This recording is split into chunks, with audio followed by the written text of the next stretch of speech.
asalaamaaleykum maa ngi tudd Mamour Ndiaye dëkk Cambérène di coordonner activité bi nga xamante ni mooy activité nettoiement dëkk bi toujours à l'occasion de l'anniversaire de l'appel de Seydina Limamou alayhi salaam. Effectivement comme ni nga ko waxee noonu la tout le temps dañuy saisir ces moments de veille de l'appel pour organiser li nga xamante ni mooy bale dëkk bi à 10 jours de l'appel on a un programme bien défini. Et programme bi dañ ko tënk ci ñeenti fan le 14 le 15 le 21 ak le 22 le 14 bi tey jii mooy journée bi ñu def bi ñu jagleel littoral bi jóge ci terrain jamono ba jàmmalay fas yéene nañ ànd ak mouvement Cambérène yëpp liggéey bi lépp lu fiy garava ñu jëlee ko fi lu fiy mbalit ñu jëlee ko fi mais aussi di ñaan ñi ñëw aussi buñ ko liggéey ba pare ñu sàmm place boobu ndax lépp solo mooy le suivi bi am ginnaaw bi ñu liggéeyee pare te loolu ñu ngi koy soog a démarrer nii te dina continuer ba après ñu incha allah. jafe-jafe bi ñu gën a am mooy dépôt anarchique des gravats fu waay neex jóge ñëw sotti gravats fii si Cambérène ay nit dañuy jóge ba Guédiawaye Parcelles fu ne leen nit di jógee di gravats te loolu ñu si mën jàppale mooy l'autorité publique. ñoo war a jël ay matuwaay teg fi bu ñu liggéeyee pare au moins ñu assurer le suivi mais bu ñu liggéeyee dem bàyyi ko fi bu ñu ñëwaatee mel ni da mosu fi liggéey donc jafe-jafe boobu mooy jafe sensibiliser les populations pour que ñu xam ne fii du place su dépôt gravat du place su tuur mbalit. man maay Moussa Diagne nekk chef de section territoriale Patte d'Oie Parcelles Assainies Cambérène UCG quoi côté balayage bi man maa ko yor quoi am na suma beneen collègue bu nekk côté collecte bi quoi. mais nettoiement bi maa ko yor quoi. lan moo waral journée nettoiement bi. waaye tey journée nettoiement bi li ko waral mooy ñëpp xam nañ ko 140e appel de Seydina Limamou Laye bi moo tax ñu préparer ko prendre les devants UCG avec le coordonnateur national Mass Thiam et le coordonnateur départemental Lamine Kébé ñoo ma chargé woon pour assurer nettoiement bi pour prendre les devants. Ci nettoiement au niveau du Cambérène et surtout du littoral parce que littoral bi moom moo gën a doy waar fii ci au niveau de Cambérène quoi moo taxoon ñu jël temps yëpp depuis 4 jours a ngi nii bon moo agsi wu fii quoi au niveau du littoral à partir de Cambérène 2 Nations Unies ba unité 15 Parcelles Assainies foofu lépp lañ assuré nañ ko quoi actuellement. D'accord gis nañ fii ñi fi nekkoon ay borom charrette et tout ça. waaw est-ce que dañ leen fiy jëlee définitivement wala. effectivement dañ leen fiy jëlee parce que sommation bi jot na leen sommation ba actuellement nii temps yëpp maa ngi doon jàppante ak ñoom mais finalement dafa am benn comité villageois bu am ay jeunes suma koñ actuellement nii ñoo ma dooleel avec l'appui aussi tamit du préfet et du commissaire des Parcelles Assainies bon wax nañ man dinañ appuyer. ba nga xamante ne dinañ assurer on personnellement naa fexe ba assurer suivi bi moom. boo xoolee li ma la wax sànq rek fii ñu nekk nii placé ay fas yu doon gaarale mais bi ñu xëyee ñoom ñëpp di jël na leen te li ñu bëgg aussi mooy bu ñu paree mooy li ma la wax sànq rek ñu fexe ba li fi amoon bañ fi abat fas yi nan la wutal fu ñu gaare camion yi ñu tëdd fu ñu gaare tuurukaay mbalit ñu leen fu ñu tuure sa mbalit tant que amuñu boobu suivi rek li ñu fi def day mel ni defuñu fi dara je pense que saret yi ak camion yi ak les dépôts anarchiques là tant que jëlul ko fi day mel ni mosu fi liggéey dara. waaw mais je pense que loolu dafa am ñoo xam te ne loolu mooy seen liggéey ñun c'est un mouvement nous sommes un mouvement spontané dañu jug pour liggéey nii rek mais du ku nekk da nga am sa métier booy doxee mais li nga xamante ne mooy seen liggéey muy le maire autorité yi fi nekk waa quartier yi waa koñ bi ñun ñu war a organiser wu mettre en place des cellules de suivi. loolu rek lañu mën jàppale pour liggéey bi mën a jaar yoon ñun li ñu mën mooy andi ay moyens teg fii pour liggéey pare dem mais bu ñu demee te amul suivi day mel ni mos ñu liggéey dara loolu jafe-jafe bu métti la bu ñu jàkkonteel la et malheureusement on n'a pas encore trouvé la solution. yokk rek mooy sama voisins yi surtout les femmes riverains yu littoral bi ma leen di ñaax ne xamal leen ne littoral bi du poubelle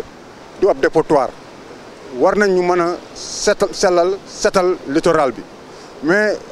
fii rek actuellement nii rek da ngay gis femmes yi surtout dañuy jël ndox mi jël mbalit mi dugal ci ndox mi ba pare nag ñëw tuur ko fii moo indi lii lépp jamais ñu jël xaar oto mbalit bi ñëw ñu këpp seen mbalit déedéet dañuy préférer fóot ba pare raxas seen i ndab ba pare jël mbalit mi def ko ci biir paan bi ñëw këpp te loolu xamuñu ne mooy indi odeur bi mooy indi saleté bi te saleté bi ñëpp xam nañ ne saleté moom mënu ànd ak wér-gu-yaram donc ma leen di ñaan les femmes surtout bu leen jël mbalit mi di ko def ci di ko mélanger ak ndox mi di ko ñëw di këpp fii waaw seggaleen mbalit mi xaar oto bi ñëw oto collecte bi tasseuse bi ngeen këpp ko si ndox mi mën ngeen ko sotti si comme ne le comme xool kële fu mu nekk ne le kële mën ngeen ko comme ne la kële def tour ndox mi ne la ci géej gi mu jeex mais bu fekkee na ngeen jël mélanger ndox meeg mbalit mi ngeen bëgg ko këpp fii day doy waar daal man daal loolu laa leen dénku suma jigéen ñi quoi. waa AGEROUTE yi jokkoon nañu ñoom démb ak barke démb yëpp actuellement nii ñoom suba lundi la ñuy démarrer pour defaraat tali bi diggante terrain jamono ba jàmmalaay ba génn géej way yoon boobu dañ koy tijji pour que oto yi mën a jugee Yoff mën a jubal directement dem géej way pour au moins ñu Cambérène li ñu njàkkoonteel bis mu nekk muy embouteillage bi au moins la veille de l'appel une semaine avant appel dina fekk voie bi ubbeeku loolu moom je pense que on a reçu des garanties yoo xam ne jugee na si waa AGEROUTE jox nañu seen kaddu loolu nee nañ di fii ak le 20 liggéey Cambérène dina jeex. voilà day liggéey bu ko tijjee day continuer ba keroog ñoom ñuy démarrer seen travaux yi tant que mi nga ànd ak à l'arrêt dañuy libérer voie bi donc yooyu loolu la ñu jox comme engagement et on les croit c'est seen parole. man la Diomaye Dieng directeur de la propreté de l'hygiène publique tey dañ ñëwoon Cambérène pour accompagner initiative bi nga xamante ne jeunes yi jël nañ ko initiative boo xamante ne mooy ñu jël plage bi nettoyer ko jël mbalit mi fi nekkoon yëpp xool ak partenaires yi nga xamante ne mën nañ leen ci jàppale muy waa UCG ministère de l'urbanisme du logement et de l'hygiène publique ñu dindi mbalit bi pour préparer appel bi war a am fii nii au niveau de Cambérène les 25 et 26 am na solo trop ay jeunes yu dëkk ci quartier booloo joxante loxo ASC yëpp ak yeneen structures yi nga xamante ne ñu ngi ci Cambérène bi ñëw au niveau de la plage nettoyer ko mais aussi dugg ci biir quartier bi parce que guddi bi dañuy nettoyer quartier bi mais tey quand même comme ni ñu ko waxee wàcc ci plage bi nettoyer déjà devoir la pour ñëpp parce que au-delà même activités yi ñuy organiser ñu bëri dañuy fréquenter plage bi donc am na solo ñu nettoyer ko mu set charrette yi fi doon nekk ak yeneen ñi nga xamante ne mënoon nañ causer insalubrité au niveau de la plage ñoom ñu jëm a xool nan lañ koy dindee pour plage bi mën a répondre vraiment aux normes gën a nekk plage bu salubre en perspective bien sûr de l'appel maa ngi leen di féliciter en tout cas ci turu autorité ministère bi ak ñëpp ñi nga xamante ne gis nañ ne initiative bi am na solo. li am solo mooy population bi approprié wu initiative bi parce que déjà comme ñoom ñoo ko démarré donc lépp li nga xamante ne moo jëm ci côté suivi lu jóge ci ñoom dina neex a accompagner donc ñu ngi xaar ñu woon ñu aussi plan d'action bi nga xamante ne ñoom initié nañ ko léegi dinañ xool nañ lañ leen di accompagner ci loolu parce que ñoom ñoo fi gën a jege ñoom ñooy gën a fréquenter aussi voilà plage bi en tout cas ñun on est à leur disposition comme ni ñu ko defee tey ñëw déglu leen accompagner leen xool aussi vraiment nan lañ leen di jàppale ci initiative yi ñuy jël fii nii pour le suivi ak aussi pour toute autre activité yi ñuy organiser. ñoom ñi ko initier en réalité ñoom ñooy xool les partenaires comme ni ma ko waxee en tout cas ñun du côté du ministère bépp taxawaay bi ñu ci war a def ñu ngi koy def moo tax tey nga gis sama collègue UCG yëpp ñëw taxaw ci indi aussi matériel bi ñu ci war a indi. léegi ñoom au-delà même du ministère mën nañ identifier yeneen collègues yoo xamante ne bokk nañ ci mën a ñëw aussi jàpp ci parce que li ci am solo mooy initiative bu mel nii nekkul ne kenn rek moo ko mën a porter da ngay yaatal xool képp koo xamante ne war na ci mën a dugal loxoom nga dem vers moom bañ a aussi wàññi peut-être ouverture bi maanaam loolu day tax aussi ku ci nekk vraiment gis ne war na ci mën a apporter tel ou tel autre vraiment soutien pour que mu mun a réussir ak durable. merci beaucoup maa ngi tudd Mame Gueye Diop dëkk Cambérène. man bu ma fi teewee d'abord bu ñu sante yàlla ba pare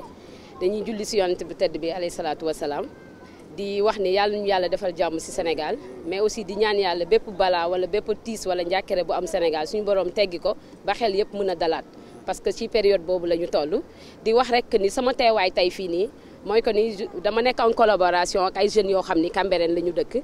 mu nekk ay collectif mais aussi nekk ASC bi nga xam ne moom laa jiite muy jàppoo ñu adressé woon benn correspondance au niveau du ministère ñu ñëw jàppale ñu accompagner ñu pour que ñu mun a nettoyer kii bi en collaboration ak jeunes yi nekk Cambérène yëpp mouvement ak collectif yi fi nekk. loolu moo waral tey ñu wàcc ci plage bi pour accompagner leen en tant que jeune mais aussi en tant que présidente du conseil communal de la jeunesse bi nga xam ne lépp loo xam ne mouvement nga wala ngay association légalement reconnu da nga bokk ci loolu noonu que nga ñëw participer ak nga bañ a participer loolu moo waral sama teewaay fii. mais bëggoon rek balaa may sori ci wax ji ma remercier le ministre de l'urbanisme du logement et de l'hygiène publique te ki ko fi teewal tey nekk son directeur de la propriété et de l'hygiène muy un frère. di un ami mais aussi di koo xam ni ku sori la ci man muy le docteur Diomaye Dieng nekk nit koo xam ni yàlla sellal na xelam mais aussi muy nit ku am yar koo xam ni man ñeme naa ko pour liggéey ak moom ci yu bëri ñu partagé aussi ensemble mu teewal fi tey le ministre ma koy wax rek au nom de toute la population de Cambérène mais surtout des jeunes de Cambérène ñu ngi remercier le ministre Abdou Karim Fofana ci accompagnement bi mais aussi si appui bi nga xam ni def na ko mais di wax rek ni bu mu yam rek ci bisu tay bi et je sais que ni jeunes yi yamuñu ci tey parce que démarré nañ avant tey chaque guddi ñu ngi nekk ci fépp foo xam ni rek ay tali la ay mbedd la di ko nettoyer mais aussi ñu gën ñu accompagner comme ni mu ko waxee tout à l'heure c'est à nous de chercher nos partenaires mais partenariat boobu ñun ki ñu ci jiital mooy le ministère de l'urbanisme mais aussi dañ ciy woo le ministère des transports terrestres ak infrastructure parce que soxla nañ aussi ñu eggaleel ñu tali bii comme ni nga ko waxee tout à l'heure bu tali bii eggoon ci jàmm ak salaam je pense que problème yi ñu am fii yu bëri accompagnement bu ndaw rek lay laaj pousse bu ndaw pour que fii set bi mën a kii parce que dinañ ko aménager am ay affaires yoo xam ne dinañ ko fi def kenn dootul ñemeeti wala ngay am possibilité wala am accès di fi sotti yenn sotti yu salte yi absolument déjà sensibilisation bi commencé na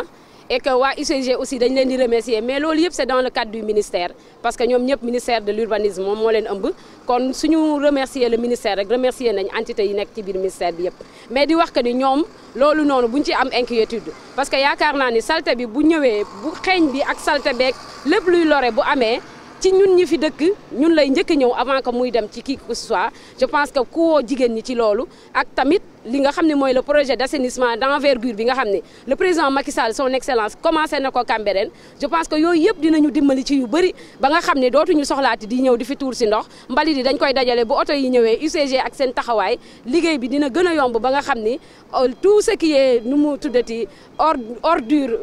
dañ koy jël sotti ko ci oto mbalit bi tout ce qui est eau usée ñu jël ko déchets liquides yi ñu def ko ci assainissement bi nga xam ne ñëpp dinañ nekk ci jàmm cadre de vie bi dina neex nit ñi dëkk ci jàmm parce que le cadre de vie je pense que c'est le premier élément pour ñu mën a am santé publique bu baax et je pense que bu ko nit ñi comprendre noonu raxasu yi baax na lépp baax na mais dañ ciy boole aussi setu environnement bi cadre de vie bi tout ça dafay accompagner li nga xam ne mooy santé publique bi nga xam ne présentement ci lañ nekk di ko xeex mooy par rapport ak feebar bi nga xam ne moo ñëw Sénégal